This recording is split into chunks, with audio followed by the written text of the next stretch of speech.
Well, good morning. You're probably surprised to see me this morning. If you're a guest, my name is Derald Harris, and I'm one of the two interim pastors here. Just so you know the difference, we have one interim pastor that is younger and short and bald. The other one is old and tall and bald. Guess which one I am? Matt was supposed to be here this morning, but the flu has been going through his family like crazy. He's feeling better, but some of the rest of the family is not. When I last communicated with him, I said, don't rush it, and please don't bring the flu and infect all of us here. So Matt is home worshiping with us online, I'm sure. But it's good to be here with you this morning on Father's Day. Most of us here this morning are old enough to remember probably the most infamous Time magazine cover of all time. It was in April 18th, 1966. And the cover said, "Is God dead?" Remember that, some of you? That started a movement in the United States called the God is Dead movement. Now, that cover and the article in that issue of Time created a firestorm of response and criticism from lay people and clergy as well. Time got almost 3,500 letters to the editor dealing with that. But that God is Dead movement did not last very long. In fact, just about 3.5 years later, Time followed that up with a cover asking, "Is God coming back to life?" Well, let me assure you this morning that God did not need to come back to life after Easter, okay?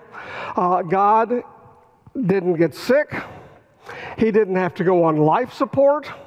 And regardless of popular media and philosophers and cultural leaders, God still stubbornly refuses to show any signs of rigor mortis.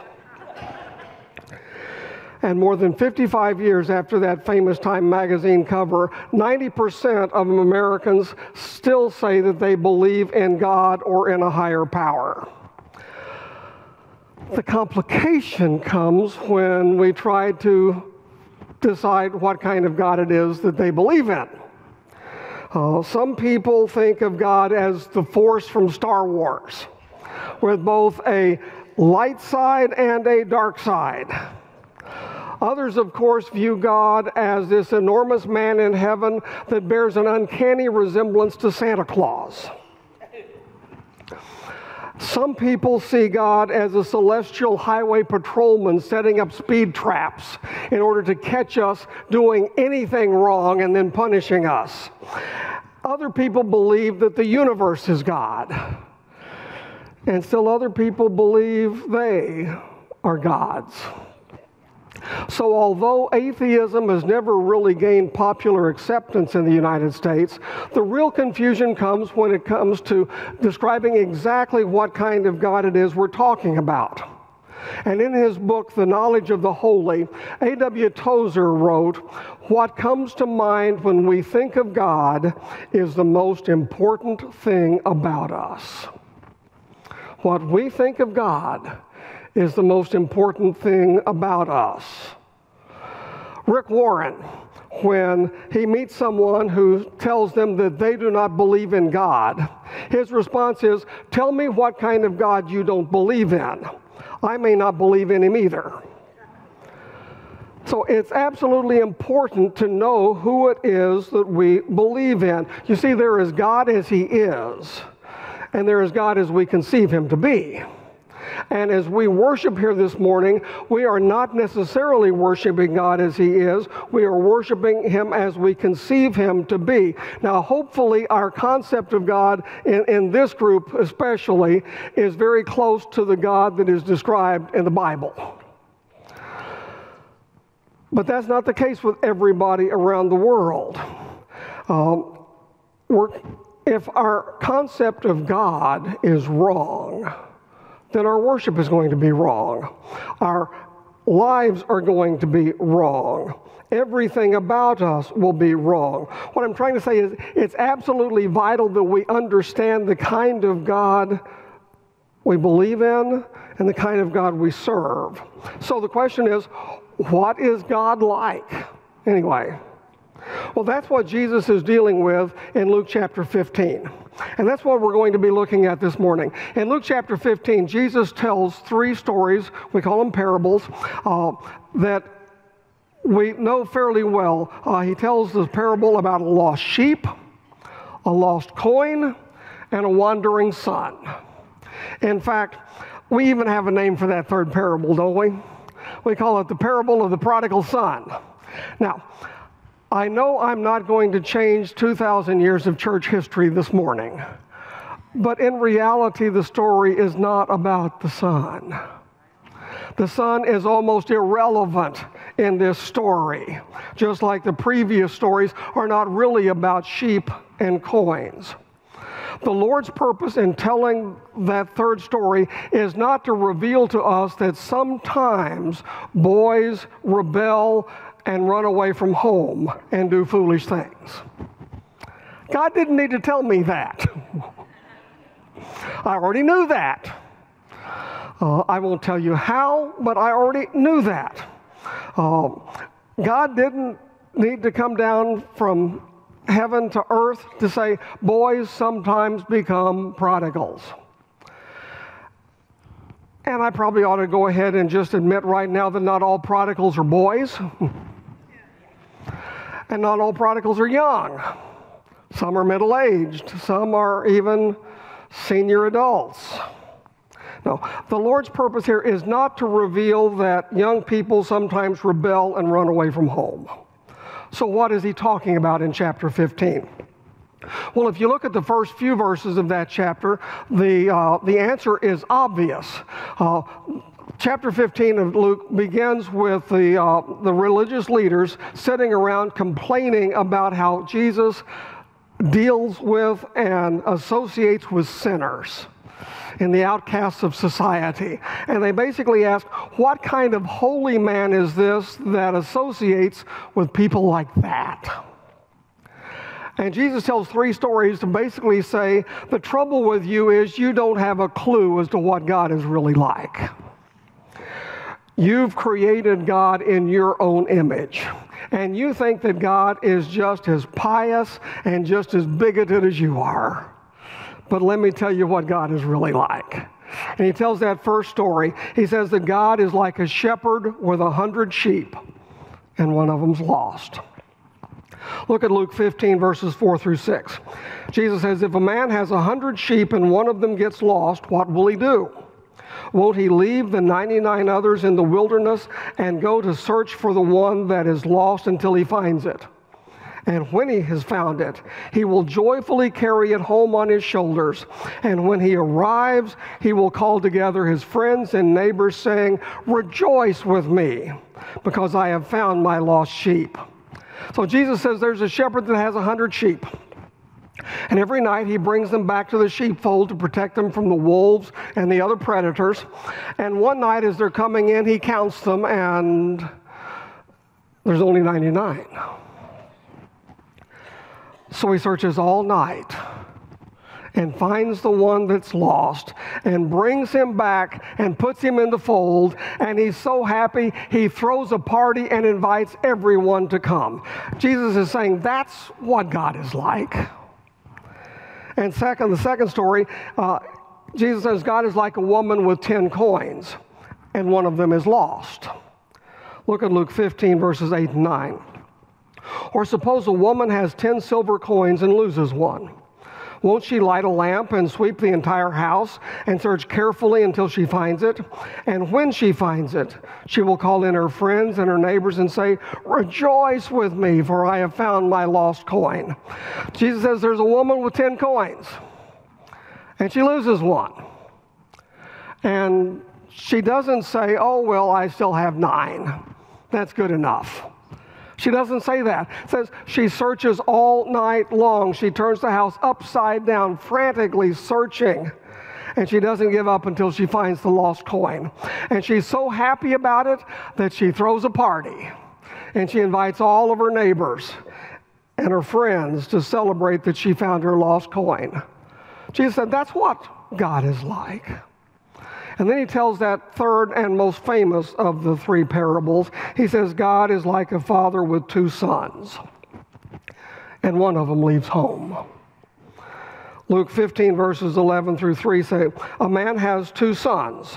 The younger son told the father, I want my share of your estate now, instead of waiting until you die. So his father agreed to divide his wealth among his sons, and a few days later this young man packed up all his belongings and took a trip to a distant land, and there he wasted all his money on wild living. Jesus is saying this is the kind of God we worship. And this is the kind of God that we serve. God loves and wants to restore all of us. Jesus said that he came to seek and to save all those that are lost. So since this is Father's Day, I want to look especially at this third parable and see what it is that Jesus wants us to know about his Father and ours. So what is this Father like? Well, first, he says that God is a father who grieves over his wandering children. God is a father who grieves over his wandering children. Now, so did you catch that? Jesus is saying that God's nature is that of Father. That of Father. This is a unique revelation that Jesus brought to earth. If you go back to the Old Testament, you won't really find God referred to as Father. But even in the few occasions when you do, it's more that God is the Father of the nation, not my Father. You will never see Moses or David or Abraham praying, Our Father. But when Jesus came to earth, he often referred to God as Father, and says that he's yours too. In fact, remember when he taught us to pray, he said, pray our Father who art in heaven. Jesus is telling us that God is a Father. And that's a very, very important concept. So what does it mean? Well, obviously, any time that God, an infinite being, wants to describe himself to finite beings like us, he has to use language we can understand. Because we really can't understand huge theological concepts. When you talk to a kindergartner, you've got to use language differently than you do when you talk to a graduate student. So when God chose to reveal himself to us, he had to use terminology we could understand. And everyone knows what a father ought to be. Now, please don't misunderstand. I'm not saying that every father is as he ought to be. But we know what a father should be, and the way he should act, and the way he should love his children. And so God says, this is the way I want you to look upon me. This is my real nature. This is where my heart is. I am your Father. And I find that really remarkable. I think it's one of the most outstanding revelations that you're going to find in the entire New Testament.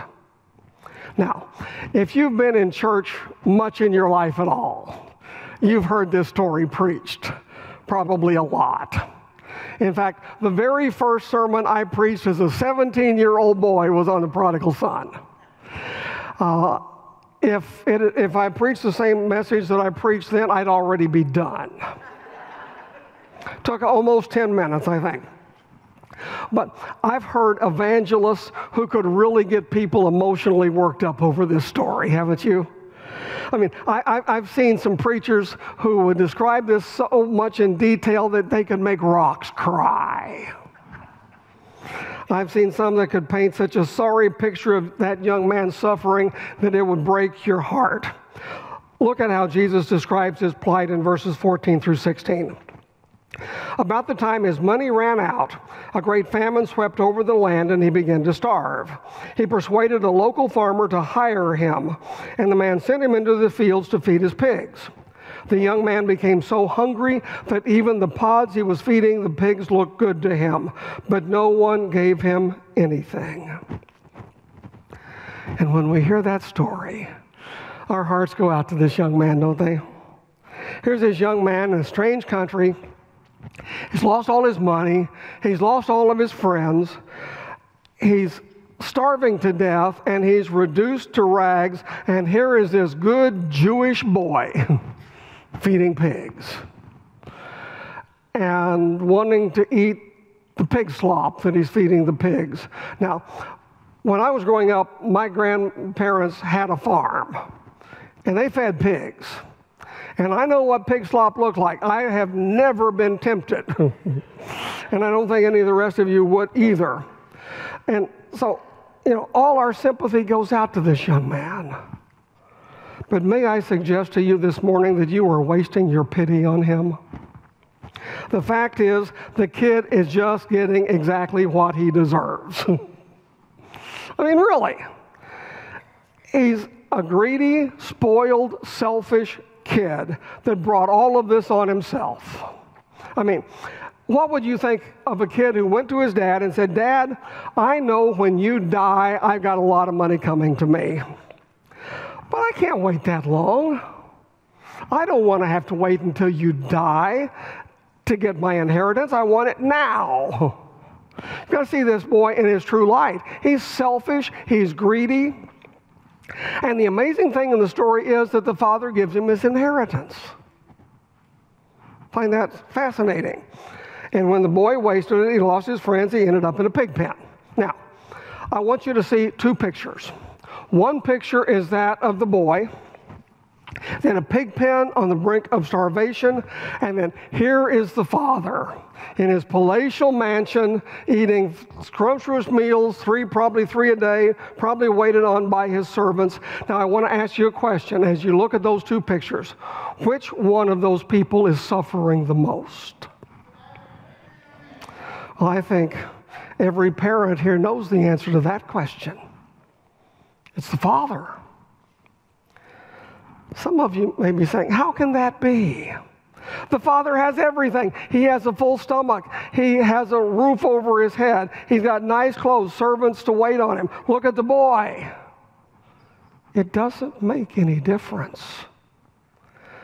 See, the greater your capacity to love, the greater your capacity to hurt. And the most amazing thing of all is that God, who is infinite, who is all-powerful, who is all-knowing, voluntarily exposed himself to pain and heartache by becoming our Father. He didn't have to do that. Isn't it strange the way we always tend to associate love and pain, talk about it in the same breath? I mean, I can tell you the secret to never having your heart broken. Just never love anybody. If you never love anybody, you won't get your heart broken. But when you open up your heart, it can get broken. There is no one who can bring greater joy to a mom or a dad than a child. And there is no one who can slice up their heart in as many pieces as that same child. I remember one time when I was a boy, my father said to me, "Derald, I wouldn't take $1 million for you, and I wouldn't give a plug nickel for another one just like you." I understand now what he means. God is a Father who grieves over us. But also, he said, second, God is a Father who receives us just as we are. I love this next part of the story. Jesus goes on to say in verses 17 through 20, when he finally came to his senses, he said to himself, "At home even the hired servants have food enough to spare, and here am I dying of hunger. I will go home to my father and say, 'Father, I have sinned against both heaven and you, and am no longer worthy to be called your son. Please take me on as a hired servant.'" I used to wonder why the boy took so long to come back home. I think I would have had enough sense that when my resources started running out, I'd have found a way to go running back home and apologize and say, "Can I come back?" Why did he wait so long? Well, I think it's because he didn't really know his father. He didn't understand his father. He rehearsed his speech. Remember, Father, I've sinned against both heaven and you, and I'm no longer worthy to be called your son. Please make me as a hired servant. He says two things here that indicate that he doesn't have any idea what his father is like. The first thing he said was, I'm no longer worthy to be called your son. Well, did you get that? No longer worthy. In other words, he indicates that at one time he thought he was worthy, but now he's not. He's lost his worthiness. But the fact is, that boy was never worthy to be called his father's son. I mean, what did he have to do with it? All he had to do was show up 9 months after his mother got pregnant. I mean, none of us can boast about our parentage. We didn't have anything to do with it. You know, I was having an argument with my daughter Brittany one day when she was a child, and she said, well, I didn't ask to be born. And I responded, well, if you had, the answer would have been no. I think most parents here can probably relate to that. But this whole business, no longer worthy, that's what was holding him back. If he had just realized that his father's love had nothing to do with his worthiness. Nothing. And I think maybe that's why some of us stay away from really serving God through church. That's what holds some of us back. We think, I'm no longer worthy. I used to be worthy, but I've slipped too low. I've sinned too much. I'm no longer worthy. Friends, your worthiness never had anything to do with it. It's always been a matter of grace. God says you are worth saving, but you are not worthy of salvation. Your absence of righteousness does not make you any less worthy, and your abundance of righteousness doesn't make you any more worthy of salvation. You cannot make God love you any more than He already does. Why? Because it's always been a matter of grace and unconditional love. Quit letting the devil rob you of fellowship with God because he's convinced you that you are no longer worthy. But the second thing he said was, make me as one of your hired servants. Now, I can't speak for all of you parents here, but I really kind of think I can. You know, I may not have been the best father in the world, but I don't think I could ever think of either of my daughters as a hired servant. Imagine the audacity of this young man, not knowing his father, thinking that his father's heart is so weak that he could change his entire viewpoint of his son. The young man was arrogant to believe that somehow his running away had ripped the heart out of his father's chest and changed its shape so it would no longer recognize him as a son. I've known people that say, well, I don't believe God could ever think as much of me now as He used to because of what I've done. Are you trying to tell me that your sin is greater than God's heart? You're trying to tell me that your little sin, regardless of how horrible it is in man's term, has climbed up to heaven and wrenched the heart of God out of His chest and reshaped it so He no longer loves you? Friends, God has a fixed and established attitude toward you, and that is one of love and forgiveness and grace. And nothing in heaven or hell can change that. Look at what Jesus said in verse 20. So he returned home to his father, and while he was still a long way off, his father saw him coming. Filled with love and compassion, he ran to his son, embraced him, and kissed him. I love that story about the son coming home and the father welcoming him just as he was. Now think about that. This boy must have been a mess. He's been living with pigs. And if you've ever been around him, you know how they smell. He was dirty and smelly, but his father didn't wait for him to clean up before he hugged and kissed him. Now, when the father meets him, there is something conspicuously missing in this story. I have read this story in every translation I can find, and I can find it in no translation. The words that I don't find anywhere is the father saying, I told you so. I told you so. It's not there. Did that father miss a great opportunity or what? I mean, sometimes it's all worth it if you can just say, I told you so. But there's none of that here. He just hugged and kissed his son and welcomed him home just as he was. But not only is he a father who grieves over us and who receives us just as we are, but third, Jesus says that God is a father who treats us as though we had never been away. He treats us as though we had never been away. Look at the rest of the story in verses 21 through 24. His son said to him, Father, I have sinned against both heaven and you, and no longer worthy of being called your son. But his father said to the servants, Quick, bring the finest robe in the house and put it on him. Get a family ring for his finger and sandals for his feet, and kill the calf we have been fattening in the pen. We must celebrate with a feast, for this son of mine was dead and is now returned to life. He was lost, but now he is found. And so the party began. Isn't it amazing that the father treated the son as though he'd never been away? He didn't even let him finish his speech. He just immediately welcomed him home. And it says the father put the finest robe on him. Now, let me ask you, whose robe in the family was the finest? The father's.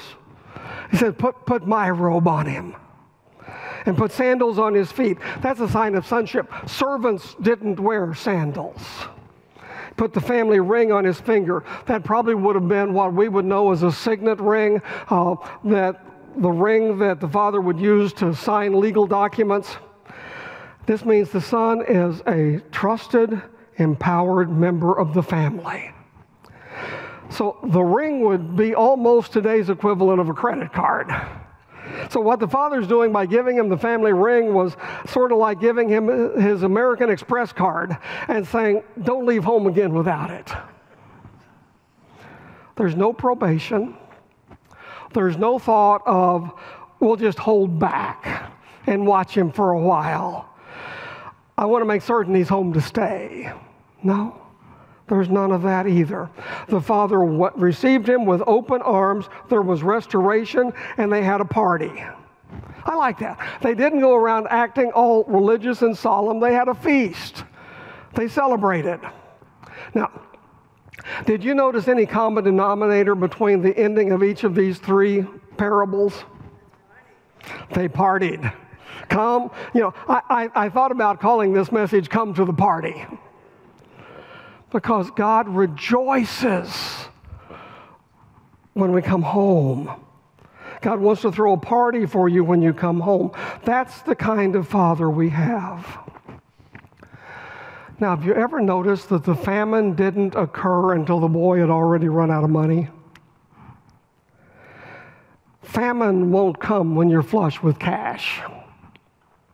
No, it waits until you're broke, and then the famine comes. If the boy had still had money, the famine wouldn't have touched him. I think God often waits until we come to the end of the rope, until we've exhausted all of our own resources. And then he sends in the famine. And we begin to remember what it was like in the Father's house, what it was like in the Father's presence. I wonder this morning if some of you remember what it was like in the Father's house, in the Father's presence. Do you remember what it was like to pray and feel God's power and his response? Do you remember what it felt like to be at peace and know that everything was right between you and God? I hope that everybody here can say, I don't need to remember that because I'm living in it right now. But chances are there are some that are not. Some of you are saying, well, I don't know, I'm not in a far country like the son was. Am I? I don't know. It just takes one step to get there. You can be sitting in the pew this morning and be smack in the middle of the far country, because the far country is just one step outside the will of God. Maybe it's time for some of you to do what the Father did. what the Son did. It's time to say, I'm going back to my Father. And you do that because you know He will receive you just as you are and treat you as though you've never been away. You don't have to delay. You don't have to wonder if God will welcome you home. In just a moment, we're going to be singing a song of commitment. If you want to come and pray during that, either with me or just here in the front, you're welcome to do so. If you prefer to wait until after the service to talk to me or pray with me, I'll be here for you. But don't leave without knowing that you're home with the Father. Let's pray.